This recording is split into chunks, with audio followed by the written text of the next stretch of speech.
Assalamualaikum warahmatullahi wabarakatuh. Ibu-ibu dan bapak-bapak yang dirahmati oleh Allah, alhamdulillah atas perkenan Allah kita dapat berjumpa kembali dalam keadaan yang insya Allah masih fitrah, karena kita baru saja usai menunaikan ibadah puasa di dalam bulan suci Ramadan. Karenanya dalam kesempatan ini pun perkenankan saya menyampaikan taqabbalallahu minna wa minkum. Taqabbal ya karim. Semoga amal ibadah kita diterima oleh Allah Subhanahu wa taala. Dan perkenankan pula saya menyampaikan mohon maaf lahir dan batin minal aidin wal faizin. Semoga kita meraih kembali kemenangan sehingga kita tergolong sebagai orang yang fitrah. Ibu bapak yang dirahmati oleh Allah, dalam keadaan yang fitrah ini, dalam keadaan kita sebagai pemenang, yaitu menang menguasai nafsu kita sendiri, maka saat inilah waktu start untuk memulai berjuang menegakkan kebenaran, termasuk untuk mampu untuk menyatakan mana yang hak dan mana yang batil, dan senantiasa berpegang teguh kepada tali agama Allah. Ibu-ibu dan bapak-bapak yang dirahmati oleh Allah, banyak metode yang dipergunakan oleh kaum Kristiani, sebagaimana peringatan Allah di dalam surat Al-Baqarah ayat 120, walan tardo ankal yahudu walan nasoro hatta tatabi'a milatahum al-ayah. Tidak akan berhenti-berhentinya Yahudi dan Kristen mempengaruhi kamu sampai kamu yang Islam masuk dalam milah mereka.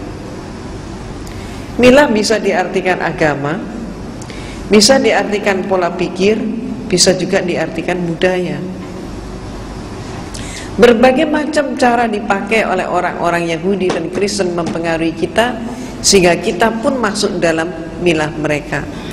Sehingga ada sebuah hadis Rasulullah SAW, di mana Rasulullah SAW pernah bersabda kepada para sahabat, nanti suatu saat, sabda Rasulullah, umatku akan ikut mereka selangkah demi selangkah, akan ikut mereka sehasta demi sehasta, mereka diikuti. Bahkan ketika mereka masuk ke lubang biawak pun umatku ikut.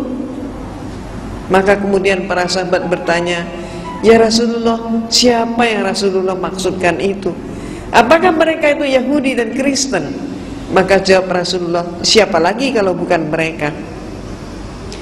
Ibu dan bapak yang dirahmati oleh Allah, semakin konkret kita ketahui bagaimana upaya-upaya mereka untuk memurtadkan kita umat Islam, untuk mengikis akidah kita, termasuk mereka menggunakan metode yaitu memberi makan ayam dengan umpan, menangkap ayam dengan umpan. Sekiranya saya ingin menangkap ayam, saya tidak perlu mengejar ayam menurut teori itu, tapi cukup saya bermodalkan segenggam beras sebagai umpan, dan umpan itu saya tebarkan, maka ayam dari berbagai penjuru akan datang. Bila perlu saling berebut umpan, saling patok. Dan ketika kemudian ayam sedang makan, saya tangkap ayam itu, ternyata ayam itu diam. Saya gorok pun ayam itu diam. Inilah teorinya. Dan mereka sudah menebar umpan itu, yaitu gereja telah memberikan instruksi kepada seluruh umatnya agar supaya mengucapkan selamat Idul Fitri kepada umat Islam. Ini umpannya. Dengan harapan apa? Dengan harapan nanti setelah umat Islam menerima ungkapan selamat Idul Fitri, maka kemudian umat Islam merasa berhutang untuk membalas, mengucapkan selamat Natal. Inilah umpan yang mereka pakai dan yang mereka ingin tangkap di situ. Jadi ibu-ibu dan bapak-bapak yang dirahmati oleh Allah, gereja bukannya tidak tahu bahwa umat Islam diharamkan mengucapkan selamat Natal. Mereka tahu, tapi justru mereka menghendaki umat Islam ini melanggar akidahnya. Dengan cara yang halus seperti itu, umat Islam banyak yang terpancing. Maka ada kemudian umat Islam yang dari kelompok Islam liberal mengatakan umat Islam mengucapkan selamat Natal nggak apa-apa, Karena menurut mereka saat itu umat Islam mengucapkan selamat atas lahirnya Nabi Isa alaihissalam. Ini kelompok jin beranggapan seperti itu. Di sisi yang lain ada kelompok juga di sisi yang lain mengucapkan selamat Natal berarti mengucapkan selamat atas lahirnya Tuhan Yesus. Ini sudah jelas merupakan suatu pelanggaran akidah. Yang kedua, kalau sampai kemudian dikatakan bahwa tidak mengucapkan selamat atas lahirnya Yesus dengan kapasitas Tuhan, tapi dikatakan mengucapkan selamat atas lahirnya Nabi Isa, inilah merupakan suatu jebakan mereka, di mana gereja pun sekarang ini sudah mulai menggunakan istilah-istilah bukan lagi Natal, tapi dengan istilah Maulid Nabi Isa alaihissalam. Ini jebakan mereka.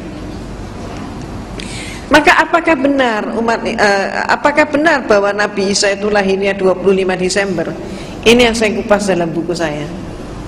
Kita umat Islam mengetahui bahwa Rasulullah SAW lahirnya persis 12 Rabiul Awal. Maka kalau dikatakan 25 Desember kelahirannya Nabi Isa, apa betul seperti itu? Tahun kemarin di televisi kita, di salah satu stasiun televisi, sudah ada pendeta yang menerima pertanyaan, karena saat itu dialog interaktif, menerima pertanyaan, apa benar Yesus dilahirkan 25 Desember? Ternyata pendeta yang satu itu menjawab tidak. Nah, apakah kemudian pada tahun ini nanti mereka juga akan berani untuk menyampaikan bahwa sebetulnya yang terjadi tidak seperti itu, bahwa Natal ini bukan kelahiran Nabi Isa? Ibu-ibu dan bapak-bapak yang dirahmati oleh Allah, kita telaah dulu siapa yang sebenarnya lahir 25 Desember. Menurut buku yang saya tulis ini, jelas-jelas sekali dipaparkan bahwa yang diperingati tanggal 25 Desember itu adalah kelahirannya Dewa Matahari.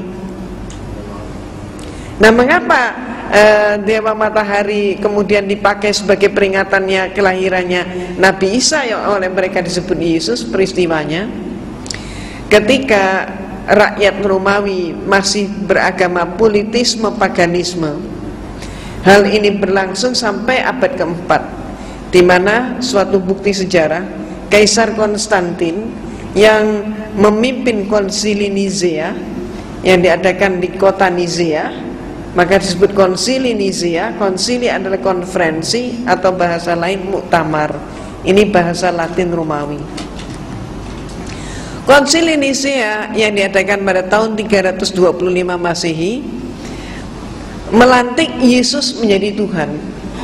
Jadi Konstantin melantik Yesus menjadi Tuhan, yang saat itu sebelumnya Yesus tidak pernah dinyatakan sebagai Tuhan.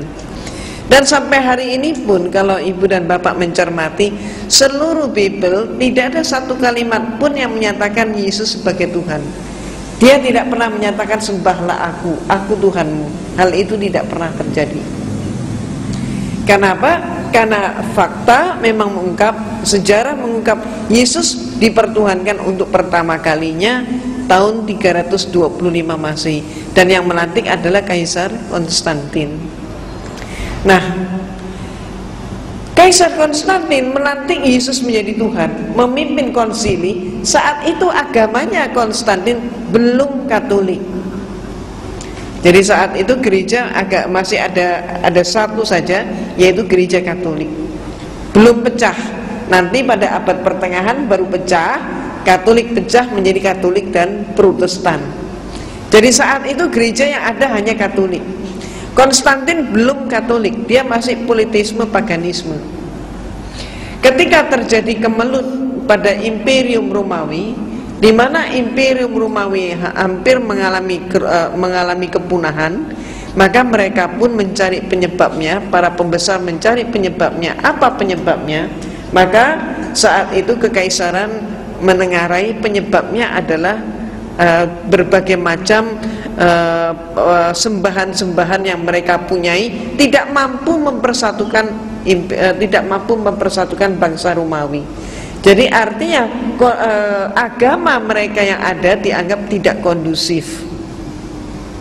Maka kemudian Kaisar Romawi menerima masukan, Karena dia pun sendiri telah melantik Yesus sebagai Tuhan, dia menganggap keterangan-keterangan dari Paulus dan anak buah Paulus mengatakan ini ada sebuah agama yang mampu mempersatukan rakyat. Maka kemudian dari situlah Konstantin tertarik dengan Katolik untuk menyederhanakan Tuhan-Tuhan mereka yang berpuluh-puluh itu tadi. Termasuk misalnya yang Bapak Ibu kenal dan yang tidak asing dalam kehidupan orang-orang Romawi maupun di dalam pergaulan sehari-hari, kita kenal nama adalah Dewa Zeus yang dianggap sebagai dewa bapak. Bapak Ibu juga kenal istilah Dewi Jupiter, Aurora, Venus, maupun juga yang lain. Termasuk Bapak Ibu juga kenal dari film televisi atau film-film lain, Hercules termasuk itu, termasuk Xena termasuk itu. Semua itu adalah dewa dan dewi yang mereka sembah. Tidak mustahil tiap rumah mempunyai sembahan yang beda-beda, walaupun di antara sembahan yang demikian banyak itu ada persamaannya. Di antaranya yang mereka sembah adalah Dewa Zeus. Ini yang paling populer. Selain itu juga ada dewa lagi yang sangat populer, yaitu Dewa Mitra, yang juga disebut Mitras atau disebut Dewa Ra. Ini sama, yaitu apa? Yaitu dewa matahari. Mereka beranggapan bahwa matahari ini adalah sesuatu yang sangat penting, dan mereka ketakutan kalau sampai matahari tidak terbit. Maka mereka menyembah matahari yang lahirnya oleh mereka ditempatkan setiap kali titik balik matahari. Jadi matahari mencapai titik balik selatan, berakhirnya musim dingin, masuk ke musim semi. Saat itulah mereka memperingati lahirnya dewa matahari, yang persis pada saat itu jatuhnya ditempatkan tanggal 25 Desember. Orang-orang Romawi terbiasa setiap tahun satu kali mereka pesta pora untuk menyambut lahirnya dewa matahari. Jadi kalau orang-orang di Cina, penanggalan Cina, tiap tahun baru itu ditempatkan dengan jatuhnya musim semi, mereka menari dan sebagainya. Tapi orang Romawi yang paling mereka peringati adalah dewa matahari. Karena menurut orang-orang Romawi, dewa yang satu inilah yang paling penting di dalam kehidupan. Nah, cara mereka pesta adalah laki, perempuan, tua, muda, besar, kecil keluar dari mereka rumah. Nari, nyanyi, bahkan sampai mabuk, sampai terjatuh, tertidur di jalan-jalan. Semalam suntuk mereka pesta. Ketika kemudian Konstantin melihat kepentingan negaranya, maka kemudian dia masuk dalam agama Katolik. Karena Konstantin masuk menjadi pengikut Katolik, maka dia menginginkan dengan demikian seluruh rakyatnya pun menjadi Katolik. Katolik sebagai agama negara. Tapi rakyatnya nampaknya tidak mau pindah agama. Disebabkan apa? Kalau mereka pindah agama, maka berarti mereka khawatir pesta 25 Desember ini hilang. Konstantin menangkap kegelisahan seperti ini. Maka cepatlah kemudian dia menyatakan, rakyatku, dia umumkan, pesta 25 Desember tidak akan hilang, justru akan dilestarikan. Karena Yesus lahirnya pada tanggal 25 Desember. Karena Yesus lahirnya 25 Desember menurut Konstantin, maka rakyatnya berpikir lebih jauh lagi. Oh, kalau begitu Yesus adalah anaknya dewa matahari. Ini oleh mereka diiyakan juga. Iya, betul katanya. Maka berbondong-bondonglah seluruh rakyat Romawi masuk ke agama Katolik. Ini sejarahnya. Maka sejak saat itu pula, maka seluruh patung-patung dewa matahari diubah namanya menjadi patung Yesus. Demikian pula kalau bapak-bapak, ibu-ibu cermati itu di patung-patung itu kan seringkali ada bulatan di belakang kepala. Itu simbol apa itu sebenarnya? Simbol dewa matahari. Simbolnya matahari.